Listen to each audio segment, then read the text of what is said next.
তারা বলছে screen share screen ভাগ হচ্ছে, বাংলার ওপর ভাগ হবে। দেখুন, এই পলিটিক্যাল কালচার যদি বিজেপি আমদানি করে, আগামী দিনে আমাদের তো কর্মসূচি ডাক দিতে কিছু নেই। এখন বিজেপি কোনো সেন্ট্রাল কর্মসূচি করলে আমাদেরও যদি দিদি দাদা আবার রাস্তায় নেমে পড়ে, তাহলে তখনও স্ক্রিন ভাগ হবে। কিন্তু আমরা এই অসৌজন্যের রাজনীতি করি না।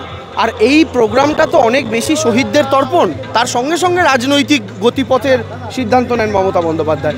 তো যে কোনো রাজনৈতিক দলের শহীদরাই তাদের কাছে আবেগে, সেটা নিয়ে আমার মনে হয় সেই জায়গাটাতে রাজনৈতিক ভাগাভাগির খেলা, স্ক্রিন শেয়ারের গল্প করা, এটা দেখে মনে হতে পারে খুব চালাক রাজনৈতিক কৌশল, কিন্তু আলটিমেটলি ভাবাবেগের সাথে খেলা করা। শুভেন্দুবাবু যেটা করছেন, এর আগেও বিজেপিকে ডুবিয়েছেন, আগামী দিনেও বিজেপিকে ডোবানোর কাজই করছেন।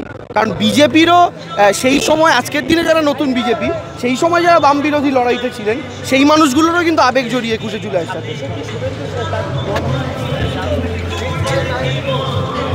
দিদি দিদি দিদি একটু বলুন না, আসুন না please please please please please দিদি, মাদার দিদি আসছে, আসুন না পরে প্লিজ।